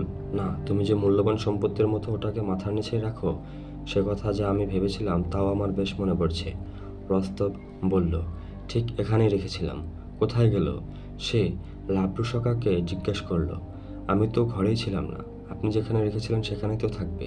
কিন্তু সেখানে নেই। তুমি তো সবসময় ওরকমই জিনিসপত্র যেখানে সেখানে ফেলে রাখো, আর তারপরে ভুলে যাও। নিজের পকেট খুঁজে দেখো। রস্তব বলল, না, ওটাকে অতটা মূল্যবান আমি ভাবিনি, কিন্তু আমার বেশ মনে আছে এখানেই রেখেছিলাম।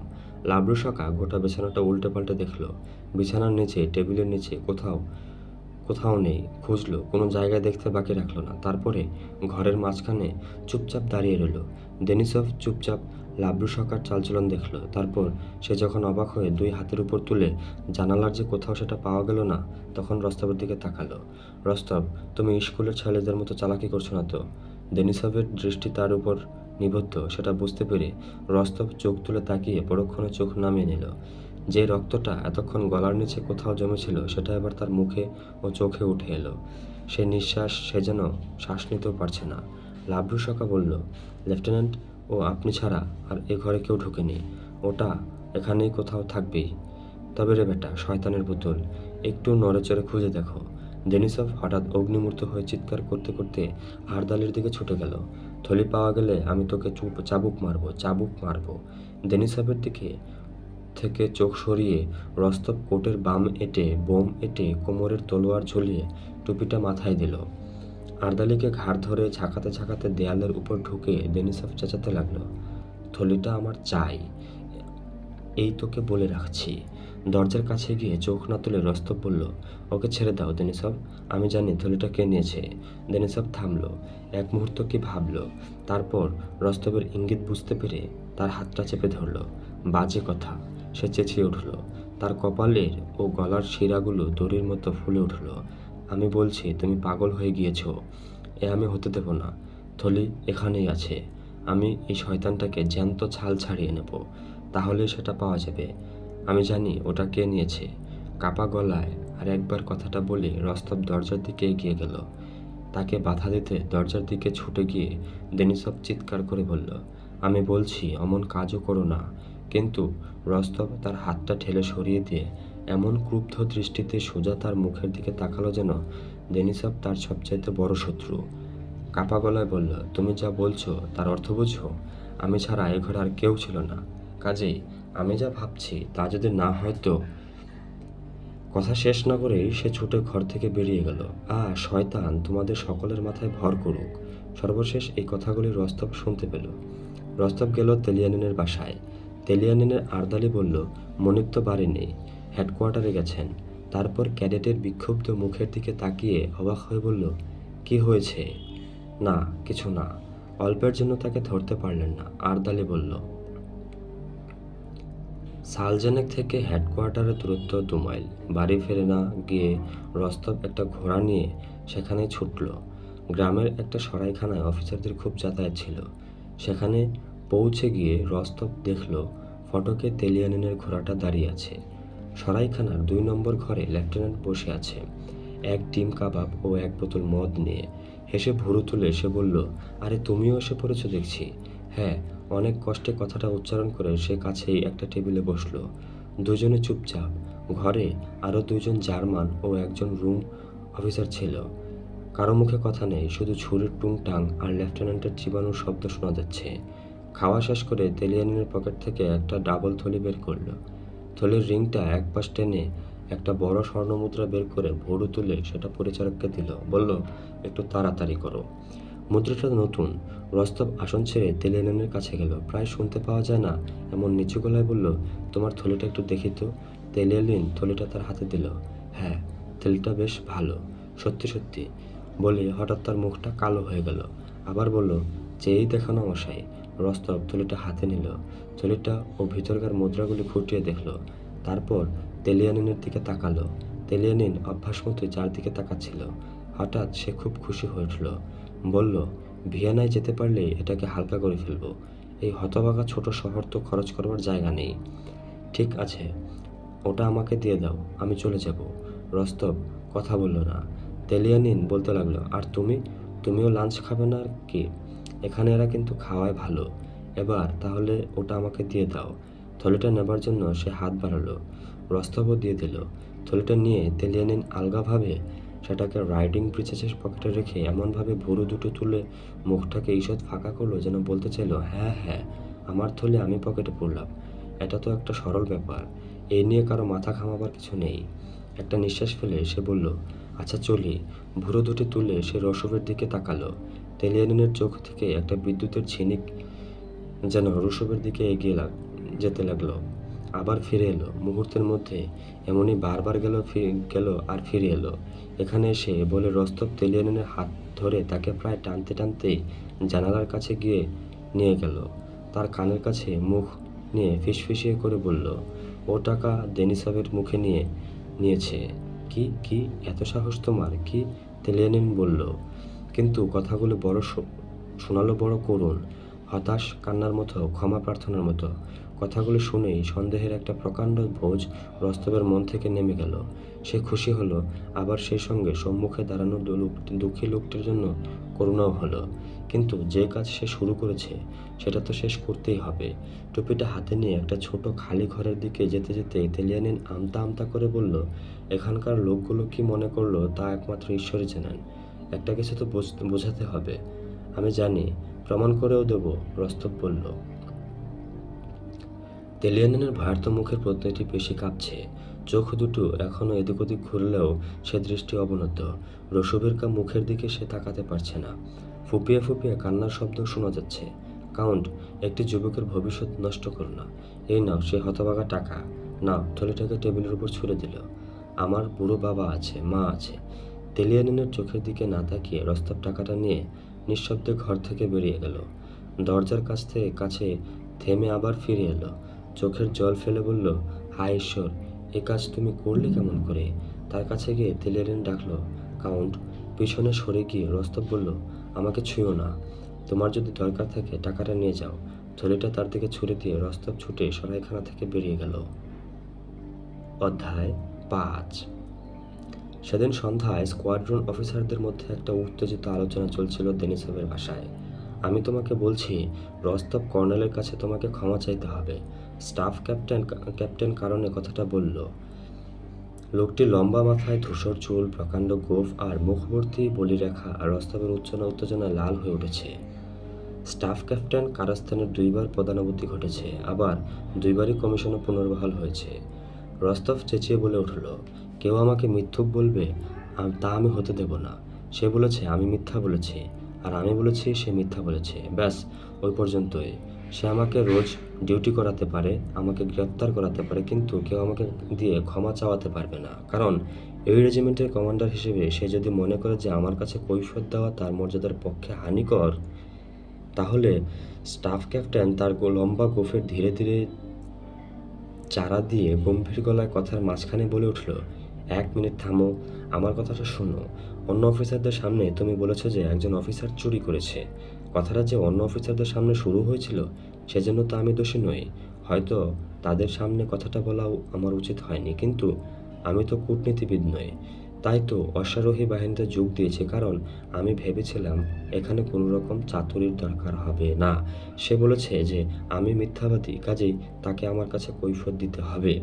ঠিক আছে, কেউ তোমাকে ভীরু ভাবছে না, কিন্তু আসল কথাটাও তা নয়।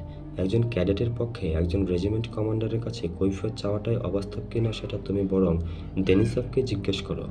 দেনিসভ চুপচাপ বসে গোঁফ কামড়াতে কামড়াতে আলোচনা শুনছিল। তাতে যোগ দেবার ইচ্ছা তার ছিল না। আপত্তিসূচক ঘাড় নেড়েই সে স্টাফ ক্যাপ্টেনের প্রশ্নের জবাব দিল। স্টাফ ক্যাপ্টেন বলতে লাগলো, অন্য অফিসারদের সামনে এই বাজে কথাগুলো তুমি কর্নেলকে বলেছ, আর বোগদানেজ কর্নেলের নাম তোমাকে চুপ করিয়ে দিয়েছে। সে আমাকে চুপ করিয়ে দেয়নি, বলেছে মিথ্যা, আমি মিথ্যা কথা বলেছি। বেশ তো, তাই হলো। তুমি তাকে অনেক বাজে কথা বলেছ, তাই তোমাকে ক্ষমা চাইতে হবে। কিছুতেই না, রস্তভ চেঁচিয়ে বলল। স্টাফ ক্যাপ্টেন এবার গম্ভীর হয়ে কড়া গলায় বলল, তোমার কাছ থেকে আমি এটা আশা করিনি। ক্ষমা চেয়ে নেবার ইচ্ছা তোমার নেই, কিন্তু বাপু, শুধু তো তার কাছে নয়, গোটা রেজিমেন্টের কাছে, আমাদের সকলের কাছে তুমি তো দোষী। ব্যাপারটা তো এই, তোমার উচিত ছিল সমস্ত ব্যাপারটা ভালো করে ভেবে পরামর্শ নেওয়া, কিন্তু তা না করে তুমি গিয়ে সকলের সামনে হইচই শুরু করে দিলে। এ অবস্থায় কর্নেল কি করবে? অফিসারের বিচার করে গোটা রেজিমেন্টকে অপমান করবে? একটা পাজি লোকের জন্য গোটা রেজিমেন্ট অসম্মান করবে? তুমি কি সেইভাবে ব্যাপারটাকে দেখেছ? আমরা সেভাবে দেখেছি না। আমরা আর বোগদানের চেয়েও কাঠ বোকা। সে তোমাকে বলে বসলো তুমি মিথ্যা কথা বলছো। ব্যাপারটা সুখের নয়, কিন্তু কি কথা করা যাবে বলো বাপু? তুমি নিজেই গাড়ায় পা দিয়েছ, আর এখন আমরা চাইছি ব্যাপারটা মিটিয়ে ফেলতে, অথচ অহংকারের বশে তুমি ক্ষমা চাইতে নারাজ হয়ে সমস্ত ব্যাপারটাকে জনসাধারণের সামনে হাজির করতে চাইছো। তোমার মনে আঘাত লেগেছে তা বুঝি, কিন্তু একজন প্রবীণ সম্মানিত অফিসারের কাছে ক্ষমা চাইতে দোষ কি? আর যাই হোক, বোগদানিজ একজন সম্মানিত সাহসী প্রবীণ কর্নেল তো বটে, তার ব্যবহারে তুমি অসন্তুষ্ট হয়েছ, কিন্তু গোটা রেজিমেন্টের অসম্মানের কথাটা একবারও ভাবলে না। স্টাফ ক্যাপ্টেনের গলায় কাঁপতে লাগলো। আরে বাপু, তুমি সবে রেজিমেন্টে এসেছো, আজ এখানে এসেছো, কালই হয়তো অন্য কোথাও অ্যাডজুট্যান্ট হয়ে চলে যাবে। সেখানে কেউ যখন বলবে পাল পাভলোগ্রাদ অফিসারের মধ্যে যত সব চোরদের আড্ডা, তখন তুমি তো খুশিতে আঙুল মটকাবে। কিন্তু আমরা তো তা পারবো না। ঠিক বলিনি দেনিসভ? ব্যাপারটা এক নয়। দেনিসভ চুপ করে রইল, কোনো রকম নড়াচড়াই করলো না, তবে মাঝে মাঝে চকচকে কালো চোখ মেলে রস্তবের দিকে তাকাতে লাগলো। স্টাফ ক্যাপ্টেন বলতে লাগলো, নিজের অহংকারে তোমার কাছে বড় হলো, তাই তুমি ক্ষমা চাইতে নারাজ, কিন্তু আমরা প্রবীণরা এই রেজিমেন্ট থেকেই বড় হয়েছি, আর ঈশ্বর করলে এই রেজিমেন্টে মারা যাব, তাই তো রেজিমেন্টের সম্মানকে আমরা মূল্য দিই, আর বোগদানিজ তা জানে। সত্যি বলছি, আমরা বড়রা রেজিমেন্টকে যথেষ্ট মূল্য দিই, তাই এসব ঠিক হচ্ছে না, ঠিক হচ্ছে না। তুমি কষ্ট পাবে, পাও বা না পাও, আমি সবসময় সত্যকে আশ্রয় করি, এ ঠিক হচ্ছে না। স্টাফ ক্যাপ্টেন বলে উঠে রস্তবের কাছে থেকে চলে গেল। লাফিয়ে উঠে দেনিসভ চেঁচিয়ে বলল, ঠিক কথা। তারপর রস্তবের মুখ একবার লাল হচ্ছে, একবার কালো হচ্ছে। সে একবার অফিসারের দিকে তাকাচ্ছে, একবার ও অফিসারের দিকে তাকাতে লাগলো। না ভদ্র মহোদয়গণ, না, আপনারা ভাববেন না, আমি সব বুঝি। আমার সম্পর্কে আপনাদের এ ধারণা ভুল। ঠিক আছে, আমি কাজেই তা দেখাবো। আর আমার কাছে পতাকার সম্মান, আচ্ছা, কিছু মনে করবেন না। একথা সত্যি যে আমারই দোষ, সকলের কাছে আমিই দোষী। তারপর আপনারা আর কে চান? এই তো সব ঠিক হয়ে গেল কাউন্ট। ঘুরে দাঁড়িয়ে মস্ত বড় হাত দিয়ে রস্তবের কাঁধটা চাপড়ে দিয়ে স্টাফ ক্যাপ্টেন বলে উঠল। দেনিসভও চেঁচিয়ে বলল, আমি বলছি এ অতি সজ্জন লোক। স্টাফ ক্যাপ্টেন বলল, এই তো ভালো হলো কাউন্ট, যাও, ইওর এক্সেলেন্সি, ক্ষমা চেয়ে নাও। হ্যাঁ, যাও, মিনতির সুরে রস্তব বলল, ভদ্র মহোদয়গণ, সব কিছু করতে আমি প্রস্তুত, কারো কাছে আমি কয়েকটি কথাও বলবো না, কিন্তু ক্ষমা চাইতে পারবো না। ঈশ্বরের দোহাই, আমি তা পারি না। আপনাদের যা ইচ্ছা করতে পারেন। কেমন করে আমি ছোট ছেলের মতো গিয়ে ক্ষমা চাইব? দেনিসভ হাসতে লাগলো। এতে তোমার পক্ষে আরো খারাপ হবে। বোগদানেজ প্রতিহিংসাপরায়ণ মানুষ, এই একগুঁয়েমির ফল তোমাকে ভোগ করতে হবে। কারস্তেন বলল, না, বিশ্বাস করুন, এটা একগুঁয়েমি নয়। আমার মনের ভাব আমি বুঝিয়ে বলতে পারছি না, আমি পারি না। স্টাফ ক্যাপ্টেন বলল, ঠিক আছে, তোমার যেমন অভিরুচি। তারপর দেনিসভকে বলল, আর সেই পাজিটার কি হয়েছে? দেনিসভ আমতা আমতা করে বলল, সে অসুস্থতার রিপোর্ট করেছে, কালকের তালিকা থেকে তার নামটা কেটে দিতে হবে। স্টাফ ক্যাপ্টেন বলল, অসুস্থতা ছাড়া আর কোনোভাবে এটাকে ব্যাখ্যা করা যাবে না। রক্ত তৃষাতুর স্বরে দেনিসভ চেঁচিয়ে বলল, অসুখ হোক আর নাই হোক, সেজন্য আমার সামনে না আসে, আমি তাকে খুন করে ফেলব। ঠিক সেই সময় ঝাড়খভ ঘরে ঢুকলো। নবাগতের দিকে ফিরে অফিসাররা চিৎকার করে বলল, তুমি আবার এখানে কেন? মশাইরা, আমাদের যুদ্ধে যেতে হবে, তার পুরো বাহিনী নিয়ে ম্যাক আত্মসমর্পণ করেছে। একথা সত্যি নয়, আমি নিজে তাকে দেখেছি। কি, আসল ম্যাককে দেখেছ? সশরীরে? যুদ্ধ, যুদ্ধ! এমন খবর আনার জন্য ওকে একটা বোতল এনে দাও, কিন্তু তুমি এখানে এলে কেমন করে? সে শয়তান ম্যাকের জন্য আমাকে রেজিমেন্ট ফেরত পাঠানো হয়েছে। একজন অস্ট্রীয় সেনাপতি আমার নামে নালিশ করেছে। ম্যাক এখানে এলে আমি তাকে অভিনন্দন জানিয়েছিলাম। ব্যাপার কি রস্তব? তোমাকে দেখে মনে হচ্ছে এইমাত্র গরম জলে স্নান করে এলে। আরে বাবা, গত দুদিন যাবৎ আমরা বড়ই গোলমালে কাটাচ্ছি। ঘরে ঢুকলো রেজিমেন্ট অ্যাডজুট্যান্ট। ঝ্যারকবের দেওয়া সংবাদ সেও সমর্থন করলো। হুকুম হয়েছে, পরদিনে তাদের যাত্রা শুরু হবে। আমরা যুদ্ধে যাচ্ছি মশাইরা। ভালোই তো, ঈশ্বরকে ধন্যবাদ। বড় বেশি দিন এখানে বসে আছি। অধ্যায় 5 এখানেই শেষ।